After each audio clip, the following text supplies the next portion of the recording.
Hola, me llamo Rafael Rodríguez, soy intérprete de conferencias y durante más de 30 años he trabajado en el SCIC, Servicio Común Interpretación Conferencias de la Unión Europea.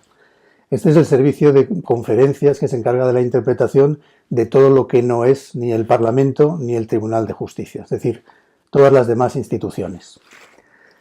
Hace unos meses decidí jubilarme y mi querida amiga Lourdes me ha pedido que comente un poco lo que ha sido mi carrera durante estos años y sobre todo cómo ha cambiado el mundo de la interpretación de entonces a esta parte.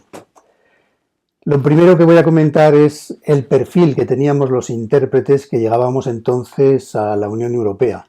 Estoy hablándoles del año 88, que es cuando llegué yo. En realidad, España ya había entrado en la Unión, en lo que era entonces el mercado común o la Comunidad Europea, no la Unión Europea todavía.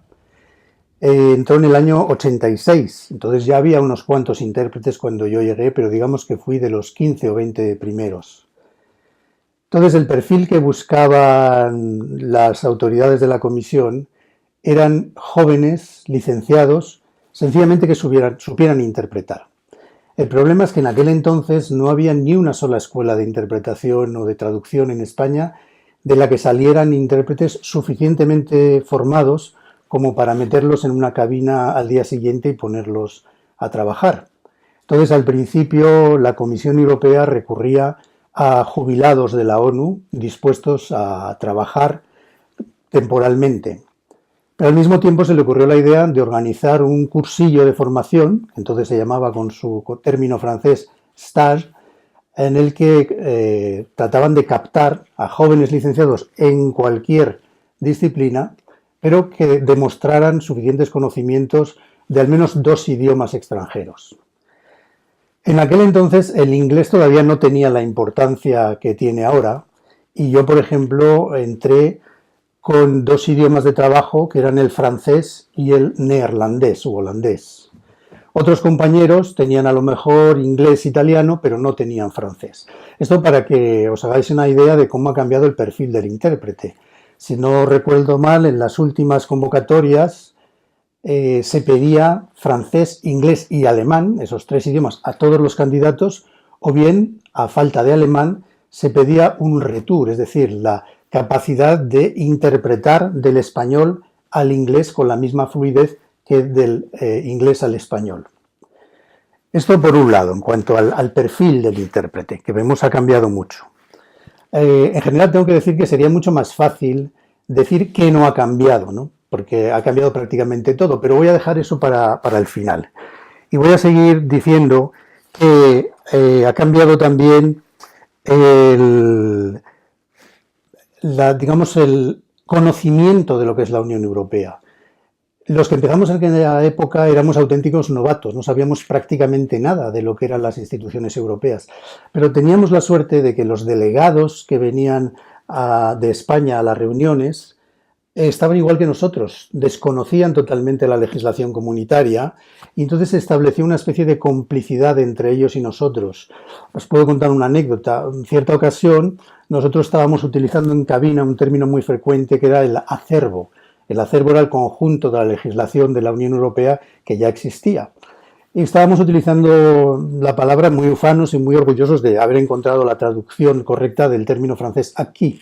Pues bien, al cabo de un rato, un delegado se acercó a la cabina a preguntarnos qué era eso del acervo, porque no lo habían oído nunca.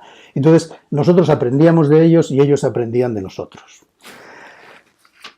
Luego, tengo que decir que disponíamos de muy pocos medios. Imagínense, en aquel entonces no había un solo glosario o lista de términos que nos diera la traducción directamente del holandés o neerlandés al español. Entonces yo, por ejemplo, me tenía que confeccionar mis propias listas de terminología cuando tenía una reunión de pesca. Imagínense conocer cientos de especies en varios idiomas y tenía que trabajar con listas o glosarios de la FAO que me daban la traducción del español al francés y luego con listas de vocabulario de la Unión Europea que me daban la traducción del francés al holandés. Y esto era un trabajo continuo, para cada reunión prácticamente tenía que hacer el mismo esfuerzo.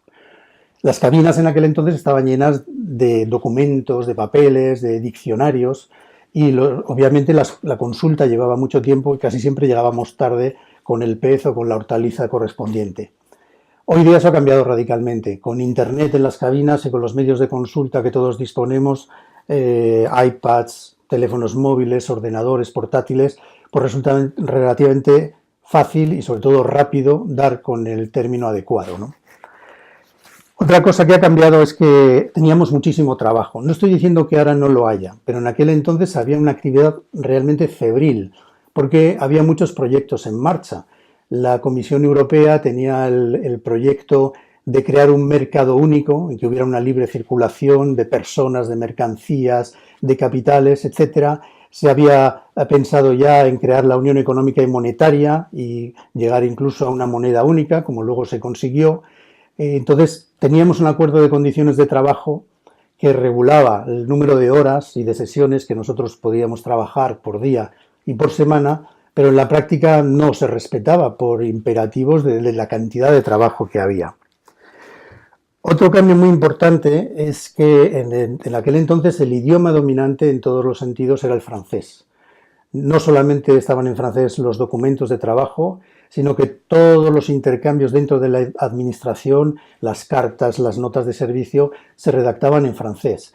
Y en realidad el idioma dominante en las reuniones también era en francés. La mayoría de ellas se presidían en francés y no digo que fuera como el inglés ahora, porque el inglés yo creo que ha ganado más terreno que el francés entonces, pero digamos que la situación era comparable y el inglés desde luego no era indispensable, aunque con el tiempo obviamente fue adquiriendo cada vez más importancia. Para mí el punto de inflexión fue la adhesión de 3 países en el año 95. A partir de ahí se empezó a utilizar cada vez más y ya el cambio radical vino en el 2004 con la gran ampliación a los países del este en que el uso del inglés se generalizó en todas las reuniones. Y esa es una tendencia que luego comentaré que está influyendo muchísimo en nuestra forma de trabajar y en lo que es el trabajo diario de un intérprete. También ha aumentado enormemente el número de temas. Al principio, cuando yo llegué, hablábamos sobre todo de agricultura, de carbón, de acero. Hoy día nos puede tocar una reunión de física cuántica o de cualquier tema de investigación del que obviamente no sabemos mucho y por eso otra cosa que ha cambiado es que cada vez es más importante la preparación de la reunión.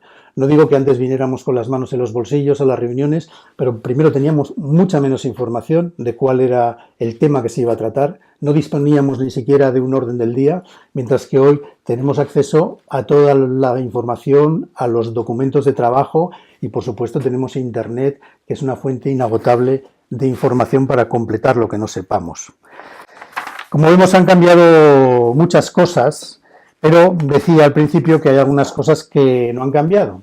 Y una de ellas es precisamente este centro de conferencias que sigue siendo el mismo en el que yo trabajé por primera vez, que se construyó, creo recordar, en el año 81, pensando en la adhesión de Grecia a la Comunidad Europea, y que ya cuando entraron España y Portugal se había quedado pequeño, porque habíamos pasado de 7 idiomas a 9 idiomas, y de 10 países a 12 países. Y en muchas de estas salas que ven ustedes detrás de mí, pues solo había 6 o 7 cabinas, con lo cual no había espacio para todos los intérpretes. Siempre se habló de construir un nuevo centro mucho más grande, pero en realidad lo que ha sucedido es que se han montado salas de reunión en otros muchos edificios de Bruselas, entonces digamos que la cosa está un poco más repartida. Otra cosa que no ha cambiado, aunque parezca mentira, son nuestras condiciones de trabajo. Seguimos rigiéndonos por el mismo acuerdo que se aprobó en el año 1987, aunque se han adjuntado una serie de anexos para regular temas como la videoconferencia o la teleinterpretación. Tampoco ha cambiado mucho el material que utilizamos a diario. Digamos que estas consolas son más modernas que las que se utilizaban entonces, pero básicamente tienen las mismas funciones. Unos botones de preselección de relé, un micrófono, unos auriculares. Y en realidad yo pienso, para terminar, que lo que realmente ha cambiado es que ahora los delegados ya no hablan tanto su idioma materno, sobre todo en las reuniones de la Comisión Europea. Hoy día prácticamente cualquier funcionario de cualquier administración pública conoce suficientemente bien el inglés como para expresarse en público en ese idioma sin mayores dificultades. Y como además conocen el tema mucho mejor que los intérpretes, tienen esa tendencia a hablar el inglés, aunque haya intérpretes que pueden traducir lo que ellos digan en su idioma materno. Otra cosa que ha sucedido es que yo no sé, creo que es el signo de los tiempos. El mundo se ha acelerado en general. Y tengo la impresión de que los debates también se han acelerado. Y de que en las reuniones los oradores cada vez parecen tener más prisa por decir lo que tienen que contar, hablan más deprisa y sobre todo leen con más frecuencia y a toda velocidad.